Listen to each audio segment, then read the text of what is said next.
Bismillahirrahmanirrahim.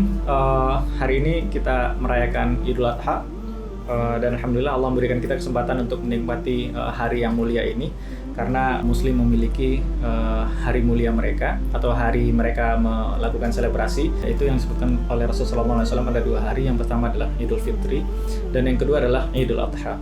Dan menariknya adalah kalau di kita Idul Fitri adalah hari raya yang sangat meriah, dan Idul Adha tidak semeriah itu. Ternyata di dalam syariat Islam Idul Adha itu disebutkan Idul Akbar, yaitu hari raya yang paling agung. Salah satu buktinya adalah ketika Idul Fitri kita hanya dilarang untuk berpuasa hanya satu hari di hari Idul Fitri itu saja, satu Syawal saja.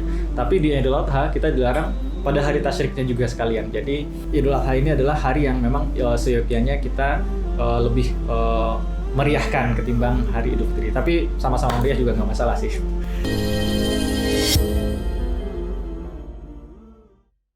Ada satu hal yang sebenarnya perlu kita ketahui dan kita dalami ketika menghadapi Idul Adha ini.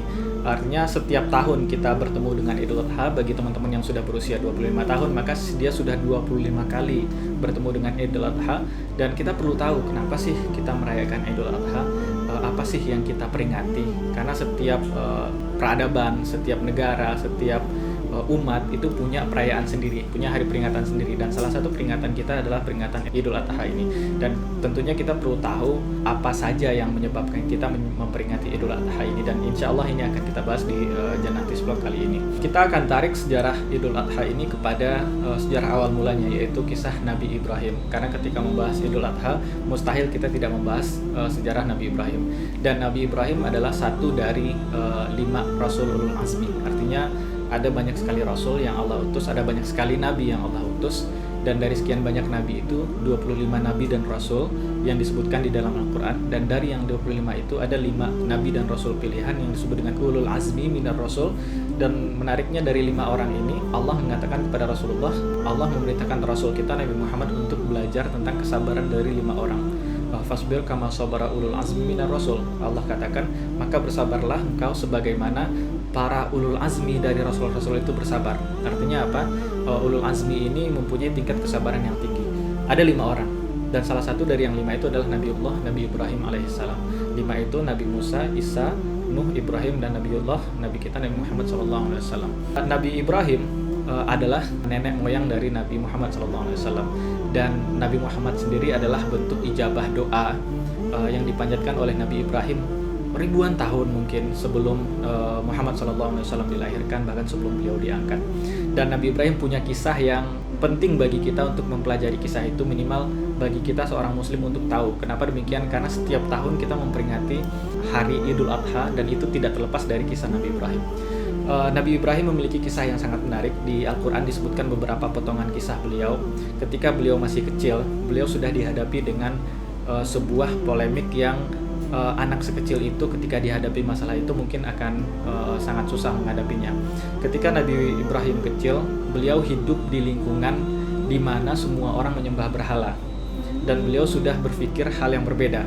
Dan kita tahu hari ini kita lihat yang namanya anak kecil, anak-anak remaja, karena pada masa itu Nabi Ibrahim disebut masih berusia fata. Ketika Nabi Ibrahim menghancurkan semua patung yang ada, beliau masih berusia, Al-Quran menyebut dengan kata fata, dan kata fata artinya usia muda yang berada di awal muda. Artinya kita bisa menyebut sebelum balik atau setelah balik, di awal-awal usia sekali, mungkin sekitar usia SMP. Dan kalau kita lihat kecenderungan anak-anak di usia remaja atau SMP adalah dia ingin mendapatkan pengakuan. Dan bukti dia ingin mendapatkan pengakuan adalah dia akan melakukan apapun yang tren hari itu lakukan. Maka wajar ketika anak SMP melihat teman-teman lingkarannya ngerokok, dia kan ngerokok walaupun dia belum punya candu, waktu itu belum ada rasa. Dan ketika anak-anak teman-temannya yang lain pacaran, dia juga akan berupaya untuk dapat pacar. Ketika yang lain nongkrong atau tawuran, dia akan tawuran untuk hanya mendapatkan pengakuan dari lingkarannya atau dari ring satunya atau dari lingkungan dari teman-temannya. Tapi apa yang dilakukan Nabi Ibrahim adalah hal yang bertolak belakang dengan status quo. Yang dilakukan Nabi Ibrahim adalah beliau di usia yang sangat belia itu sudah menentang semua tradisi, semua kebiasaan yang dilakukan oleh masyarakat hari itu. Di hari itu masyarakat menyembah berhala, dan termasuk ayah beliau sendiri. Ada riwayat mengatakan bukan ayahnya tapi adalah pamannya. Cuman Al-Quran menyebutnya dengan abun. Abun itu bisa diartikan paman, cuman arti yang paling umum adalah ayah. Idz qala li Ibrahim li abihi azara atattakhidhu asnama. Ketika usia yang masih belia, Ibrahim sudah mulai berpikir kritis dan mengkritisi hal yang sangat berat dikritisi oleh orang lain, yaitu ayahnya sendiri. Dan beliau mengatakan, wahai ayah, kenapa kita menyembah berhala di usia yang masih sangat belia itu. Dan kisah yang panjang ini kita singkat sampai akhirnya Nabi Ibrahim menghancurkan sendiri berhala-berhala itu. Dan efek atau akibat yang diterima oleh Nabi Ibrahim setelah menghancurkan berhala itu bukanlah hal yang simpel, bukanlah hal yang sederhana, bukanlah hal yang gampang. Setelah menghancurkan berhala itu, Nabi Ibrahim mendapat permusuhan dari satu kampung, dan tidak hanya itu, dia mendapat hukuman yang sangat berat. Hukumannya apa? Hukumannya dilemparkan ke dalam api dan terbakar di sana. Dan menariknya Al-Quran menggambarkan hukuman untuk Nabi Ibrahim ini dengan gambaran yang sangat ngeri, karena dikatakan di sana ubnu lahu bunyanan, dirikanlah bangunan, artinya dibuatkan bangunan untuk Ibrahim, dan kemudian bangunan ini dibakar dengan api menyala lalu lempar Ibrahim dari atas. Tapi Allah berkata tidak, maka Nabi Ibrahim selamat dari panasnya api tersebut. Ini kisah Nabi Ibrahim ketika masih sangat remaja. Kemudian kita masuk kisah Nabi Ibrahim ketika di usia pernikahannya. Di usia pernikahannya Nabi Ibrahim berharap mendapatkan anak, dan setelah menunggu akhirnya Nabi Ibrahim mendapatkan Ismail alaihissalam. Dan ketika Nabi Ismail masih kecil dan masih bayi pada usia itu, Allah memberikan tugas kepada Nabi Ibrahim untuk meninggalkan istri dan anaknya di lembah yang tidak ada tanaman. Al-Quran menggambarkan dengan sangat spesifik. Al-Quran katakan biwadin ghairi dzi zar'in inda baitikal muharram. Wadin ghairi dzi zar'in itu artinya lembah yang mana lembah itu tidak punya tanaman. Artinya apa? Di lembah ini tanaman saja enggan untuk tumbuh, untuk hidup. Maka bayangkan dengan hewan, dan bayangkan lagi dengan seorang ibu dan seorang bayinya untuk hidup di sana. Teman, Allah perintahkan Nabi Ibrahim harus meninggalkan keluarganya di sana. Artinya kita akan menghadapi di usia yang setelah menikah, mungkin ada waktu-waktu kita di mana harus meninggalkan keluarga kita atau orang-orang yang kita cintai, dan itu untuk mengejar mungkin satu hal yang tidak kalah penting ketimbang yang kita lakukan hari itu, ketimbang meninggalkan keluarga kita waktu itu. Dan Ibrahim melakukan itu. Ibrahim harus meninggalkan istri dan anak beliau biwadin ghairi dzi zar'in, di daerah, di lembah yang sama sekali tidak ada apapun di situ. Bahkan tumbuhan pun enggan tumbuh di situ. Saking keringnya daerah itu. Dan kita tentu juga menghadapi hal yang sama. Kita terpaksa meninggalkan keluarga, meninggalkan istri, meninggalkan anak, dan seterusnya, karena mungkin karena pekerjaan, karena urusan dan lain sebagainya dalam waktu yang cukup lama atau waktu yang singkat. Dan apa yang diajarkan Nabi Ibrahim adalah menariknya ketika Ibrahim meninggalkan, dan Ismail tumbuh sebagai anak yang baik, anak yang soleh. Dan akhirnya Ismail, anak beliau yang beliau tinggalkan ketika masih bayi, itu menjadi anak yang soleh dan bahkan diangkat sebagai nabi juga, diangkat sebagai rasul juga, seorang Ismail yang kecil itu.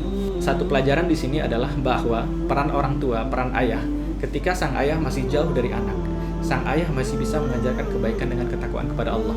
Artinya Allah tidak akan pernah lalai, tidak akan pernah luput dengan ketakwaan ayahnya dimanapun berada, dan ketakwaan itu akan Allah simpankan untuk anaknya. Buktinya adalah ketika Ismail sekalipun jauh dari ayahnya Ibrahim, tapi Allah buat Ismail itu seorang yang soleh juga. Dan Al-Quran menggambarkan Ismail itu sebagai ghulamun halim. Ghulam artinya anak muda, dan halim itu adalah anak muda yang punya perawakan karakter dewasa. Usianya boleh kecil, cuman kepribadiannya, kemudian karismanya adalah karisma dewasa. Jadi ini ada pesan buat kita, buat para ayah, para orang tua, sekalipun LDR dengan istrinya atau dengan anaknya, namun ketakwaannya dapat menjaga mereka berdua. Dan kemudian setelah fase itu, Ibrahim kembali bertemu dengan Ismail, dan ketika Ismail sudah beranjak remaja, Al-Quran menggambarkan falamma balagha ma'ahu sa'ya, dan ketika sudah sampai usia Ismail pada usia yang dia bisa bekerja, artinya pada usia sekitar usia 15 atau 16 tahun, atau mungkin usia di bawah itu 14 tahun, Allah memberikan wahyu kepada Ibrahim tentang bahwa Allah ingin menguji Ibrahim dengan ujian yang lain lagi. Dan ujiannya tidak kalah berat dengan sebelumnya. Sebelumnya diuji dengan melawan status quo yang ada, dengan menghancurkan berhala, kemudian dihukum dengan masuk dilemparkan ke dalam kobaran api, kemudian juga harus meninggalkan anak dan istrinya. Dan ternyata Allah memberikan ujian kepada Ibrahim dengan ujian yang tidak kalah berat, yaitu ujian untuk menyembelih anak sendiri. Dan ini yang disampaikan Ibrahim kepada anaknya. Nabi Ibrahim mengatakan, inni ara fil manam anni adbahuka fanzur madza tara. Ibrahim mengatakan, sesungguhnya aku melihat di dalam mimpiku berulang kali. Kalimatnya fi'il mudhari' yang berarti continue. Aku beberapa kali melihat dalam mimpiku anni adbahuka, bahwa sesungguhnya aku menyembelih engkau. Dan kemudian Nabi Ibrahim mengatakan, fanzur madza tara. Bagaimana pendapatmu tentang hal tersebut? Subhanallah, Nabi Ibrahim seorang ayah dan seorang nabi juga. Beliau tahu bahwa dirinya nabi dan anaknya tahu bahwa ayahnya adalah seorang nabi. Tapi Nabi Ibrahim masih tetap mengatakan kepada anaknya, apa pendapatmu tentang mimpi itu? Sebab semua kita juga tahu bahwa mimpinya para nabi adalah wahyu. Ibrahim seorang nabi, dia juga tahu bahwa mimpinya adalah wahyu, dan Ismail sebagai anak juga tahu bahwa mimpi Ibrahim adalah wahyu. Tapi Ibrahim masih mengatakan kepada anaknya, saya punya mimpi seperti ini, maka apa pendapatmu? Dan memang buah jatuh tidak jauh dari pohonnya. Ismail juga seperti itu. Kata Ismail langsung, dan jawaban Ismail setelah itu, wahai ayahku, lakukanlah. Ya abati fa'al ma tu'mar satajiduni insyaallah minas sabirin. Kata Nabi Ismail kepada ayahnya, ya, lakukanlah apa yang Allah perintahkan, dan insya Allah engkau akan mendapatiku dari orang-orang yang sabar. Dan ternyata kisah ini sangat menarik, perlu kita renungi lagi setiap kita merayakan ini, karena perlu kita mengambil satu momen untuk merenungi kisah ini, bagaimana seorang Ibrahim patuh dan taatnya kepada Allah, dan bahkan dia mau melakukan hal-hal yang logika manusia manapun itu tidak mau lakukan, menyembelih anak sendiri. Dan anak sendiri ini bukan anak yang dia benci, tapi justru anak yang paling dia cintai. Dan itu dibuktikan pada kejadian selanjutnya, ketika dua-duanya sudah berserah diri kepada Allah, watallahu lil jabin, dan kemudian Nabi Ismail sudah berbaring, dan Ibrahim menggesernya ke samping. Dan kata Al-Quran itu tala itu dari kata talala. Kalau tala atau tilawah itu berarti membaca. Kalau talala itu ada makna bergetar di situ atau gemetaran. Dan Ibrahim ketika menggeser kepalanya Nabi Ismail untuk menyembelih anaknya, tangannya bergetar. Dan kita membayangkan bagaimana scene ayah dan anak. Ayah akan menyembelih anaknya, dan tangan ayahnya itu sendiri ketakutan, bergetar ketika menggeser kepala anaknya Ismail. Dan Ismail juga merasakan hal yang sama. Ini momen ketika Ibrahim ingin menyembelih anaknya. Ini perintah dari Allah. Kemudian ketika Ibrahim akan menyembelih anaknya, kemudian Allah ganti itu dengan bizbihin azim. Allah ganti itu dengan sembelihan domba. Dan ini adalah satu hal yang kemudian sampai hari ini kita lakukan. Dan Ibrahim adalah seorang sosok, seorang figur yang memiliki ujian yang sangat berat, mulai dari kecilnya beliau, remajanya, dewasanya, hingga punya anak sekalipun Allah masih mengujinya. Dan menariknya apa? Menariknya sampai Ibrahim meninggal, kita tidak mendengar cerita bahwa banyak Allah memberikan balasan untuk Ibrahim ini dan itu lain sebagainya. Allah menjadikan Ibrahim seorang raja dan lain sebagainya. Kita tidak mendengar kisah itu. Satu hal yang perlu kita renungi adalah bahwa dalam hidup kita akan melalui banyak sekali permasalahan, dan mungkin kita belum menemukan hikmahnya di hari itu. Saya punya masalah hari ini dan saya tidak temukan hikmahnya hari itu.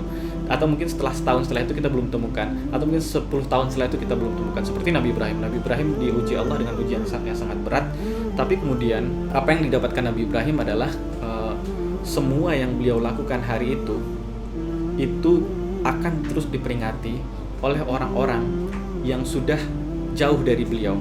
Artinya hari ini kita memperingati Idul Adha, dan kita memperingati persis apa yang dilakukan Nabi Ibrahim. Kita menyembelih sapi, dan bagi orang yang haji, dia melakukan haji, dia melakukan berlari-lari di Safa dan Marwah dan lain sebagainya. Kita melakukan persis apa yang dilakukan Nabi Ibrahim dan keluarganya. Dan pada saat itu mungkin Nabi Ibrahim tidak pernah tahu apa hikmah yang ada di balik itu. Tapi mungkin ribuan tahun setelah itu, kita bukan umatnya Nabi Ibrahim, kita umatnya Nabi Muhammad SAW. Tapi sampai hari ini kita melakukan pertama peringatan terhadap Nabi Ibrahim setiap Idul Adha, dan kedua kita membacakan salawat kepada Nabi kita Nabi Muhammad SAW, dan kita juga membacakan salawat kepada Nabi Ibrahim. Dan kita tidak membacakan salawat kepada Nabi manapun kecuali dua Nabi itu di dalam sholat yang setiap hari kita lakukan. Maka di dalam hidup mungkin kita akan banyak sekali melalui sekian banyak masalah, tapi Allah menyimpan hikmahnya. Mungkin kita tidak temukan hari itu, bisa jadi tahun depan. Mungkin juga tidak tahun depan, mungkin kita akan temukannya sekitar 10 tahun lagi. Tidak juga mungkin Allah titipkan itu kepada anak atau cucu kita tidak pernah tahu. Namun yang perlu kita tahu adalah setiap musibah yang Allah titipkan kepada kita, pasti selalu ada hikmahnya dan ada kebaikan di situ. Maka tugas kita seperti apa yang dicontohkan oleh Nabi Ibrahim adalah ketika Allah berikan tugas kepada beliau, ketika Allah berikan perintah kepada beliau melakukannya. Seberat apapun perintah itu, beliau melewatinya. Maka ketika Allah buat aturan untuk kita, tugas kita adalah mengikuti aturan tersebut. Dan jika Allah larang, kita menjauhkan larangan tersebut, itu saja.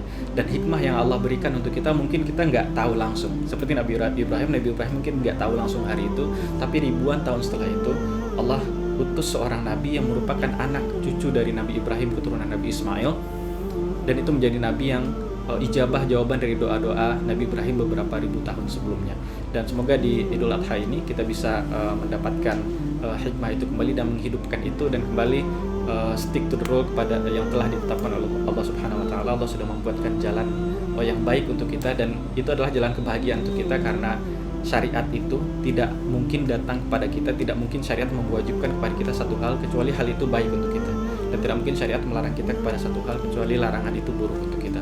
Maka yang perlu kita lakukan adalah stick to the rule, stick kepada apa yang Allah perintahkan, dan sisanya serahkan kepada Allah Subhanahu wa taala. Semoga di Idul Adha ini Allah berikan kepada kita hikmah yang besar dan pelajaran yang besar.